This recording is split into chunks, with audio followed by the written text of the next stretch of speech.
Hello and welcome to DNA editors table.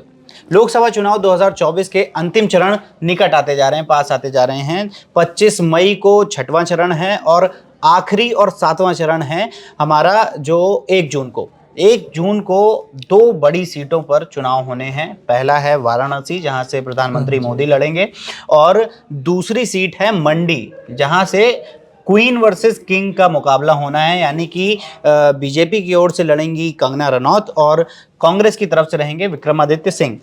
और इस seat का अगर इतिहास देखा जाए तो इसको रजवाड़ों की सीट कही जाती है। यहाँ पे हमेशा से ही राजघराने का कोई ना कोई सत्ता में काबिज हुआ है।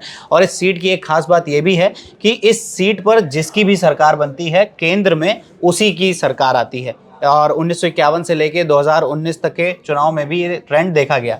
बस 2 बार उपचुनाव हुए थे, 2013 और 2021, जिसमें ये नहीं हुआ। तो आज हम इस सीट पर चर्चा करेंगे, और इस सीट पर चर्चा करने के लिए हमारे साथ यहाँ मौजूद हैं डीएनए के एडिटर तनवीर आजम जी। तो तनवीर जी, जो ये मंडी सीट जो है, मंडी जो कि हॉट सीट बनी हुई है, इसके क्या समीकरण बनते दिख रहे हैं? देखिए पुष्कर, ये जो आपने बोला कि दो मतलब मेन बड़ी सीटें जिन पर नजर है, अदरवाइज 57 सीटों पे चुनाव है। ये दोनों सीटें तो बीजेपी की ही थी पिछले बार जी। और मंडी की जो सीट है, अगर हम मंडी की बात करें तो इस बार वो सीट और ज़्यादा चर्चा में है, क्योंकि कंगना रनौत वहाँ से लड़ रही हैं और सामने जो है विक्रमादित्य हैं। विक्रमादित्य जो है वो वीरभद्र सिंह, जो हिमाचल के 4 बार सीएम रहे जी, उनके पुत्र हैं। और वीरभद्र जो थे वो राजघराने से आते थे, उनको राजा जी भी बोलते थे, इसीलिए और अब उनका निधन हो गया है। तो विक्रमादित्य जो पहले प्रिंस थे, अब वो एक समझ लीजिए कोट एंड कोट किंग है जी। 2021 में यहाँ पे बाईपोल हुए थे, जब जो बीजेपी के जो प्रत्याशी थे वो राम स्वरूप शर्मा, उनकी जब डेथ हो गई तब बाईपोल हुए थे। और उस बाईपोल में प्रतिभा सिंह जो विक्रमादित्य की माँ है और वीरभद्र सिंह की वाइफ है, वो जीती थी। अब जो वीरभद्र का परिवार है वो मंडी के आसपास का है और उनकी बहुत अच्छी पकड़ है मंडी में, लेकिन बीजेपी ने अपनी वहाँ पे पैठ बनाने में कामयाबी पाई है जी। और हाँ ठीक है, असेंबली इलेक्शंस में कांग्रेस ने वहाँ पे अच्छा किया है, करती आ रही है। इस बार क्या होगा, जैसे जब प्रतिभा जीती थी तो मतलब ये एक बात हुई थी कि वो वीरभद्र सिंह का देहांत हो गया, तो उसकी वजह से एक सिंपैथी फैक्टर उनके साथ चला गया, इस वजह से वो जीत गई। इस बार जो है चुनाव कंगना और विक्रमादित्य का है और बहुत इंटरेस्टिंग चुनाव है। मंडी एक्चुअली अगर आप मंडी जाएंगे तो मंडी को 2 हिस्सों में आप बांट सकते हैं। लोअर मंडी जो कि नीचे का हिस्सा, और अपर मंडी जो कि मतलब पहाड़ में। अपर मंडी जो है वो ट्रेडिशनली वो विक्रमादित्य के परिवार के साथ वो वोटर वहाँ के रहे हैं और जो लोअर मंडी है वहाँ पे चेंजेस आए हैं धीरे धीरे, और बीजेपी ने अच्छी पैठ बनाई है। तो ये आप समझिए कि ये 2 हिस्से हैं। अब कंगना जो है वो पहला उनका पॉलिटिकल ये है, पिछले 2-3 सालों से बड़ा मुखर रही हैं वो, सोशल मीडिया वगैरह पे काफ़ी बीजेपी के फेवर में, प्राइम मिनिस्टर मोदी के फेवर में बोलती रही हैं जी। और वो दूसरी तरफ विक्रमादित्य हैं जो एमएलए भी रहे हैं और राजनीतिक परिवार से आते हैं, तो फाइट आसान नहीं है कंगना के लिए। लेकिन हाँ, जो बीजेपी की अपनी मशीनरी है वो उनके साथ खड़ी है।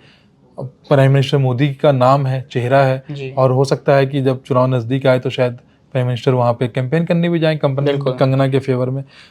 और एक बात जो विक्रमादित्य के फेवर में है वो ये है कि कांग्रेस की सरकार है हिमाचल में, थोड़ा बीच में ऊपर नीचे हुआ भी। उसके बाद पहली बात तो जब ये चुनाव के टिकट जब बट रहे थे तो उस वक्त ये हुआ था कि क्योंकि जब अभी कुछ दिन पहले कांग्रेस के जो चीफ मिनिस्टर सुक्खू हैं उनसे विक्रमादित्य की कुछ अनबन हो गई थी, ऐसे रिपोर्ट्स आए थे।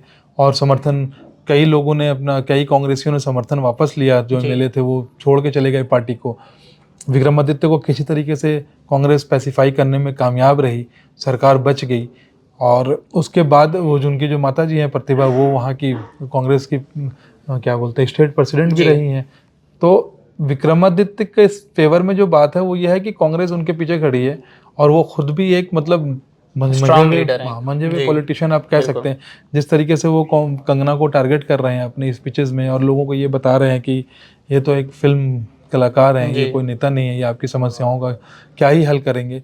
और जो मंडी की ग्राउंड रिपोर्ट है उसमें अभी की ये फाइट जो है, अभी ये आप ये कह सकते हैं कि ये फाइट बराबरी की है। कंगना भी मतलब रैलीज वगैरह कर रही हैं और लोगों को अपनी तरफ मतलब अट्रैक्ट करने में, अपनी तरफ उनको पाला में लाने में वो थोड़ी बहुत कामयाब हो रही हैं। तो ये आप कह सकते हैं। दूसरी एक जो बहुत इम्पॉर्टेंट बात जो मंडी के अंदर है वो ये है कि कांग्रेस के जो कुछ ओल्ड पेंशन स्कीम और ये, क्योंकि अगर आपको पता हो और हमारे दर्शकों को भी पता होना चाहिए कि हिमाचल में सरकारी जो मतलब नौकरियां करने वाले लोग बहुत हैं, तो और इस ओल्ड पेंशन स्कीम और न्यू पेंशन स्कीम, इनकी वजह से ही कांग्रेस की सरकार ने जब लोग मतलब असेंबली के चुनाव हुए थे, तब उन्होंने बोला था कि हम ओल्ड पेंशन स्कीम को वापस ले आएंगे। तो उसमें उनको काफ़ी फायदा हुआ है और इन सब पे ही मतलब विक्रमादित्य अपनी बैटिंग कर रहे हैं और देखना होगा कि मतलब वो कितने कामयाब हो पाते हैं। ओके, तो जैसा कि हमने जाना कि मंडी सीट पे जो चुनावी रण है कितना इंटरेस्टिंग होने वाला है।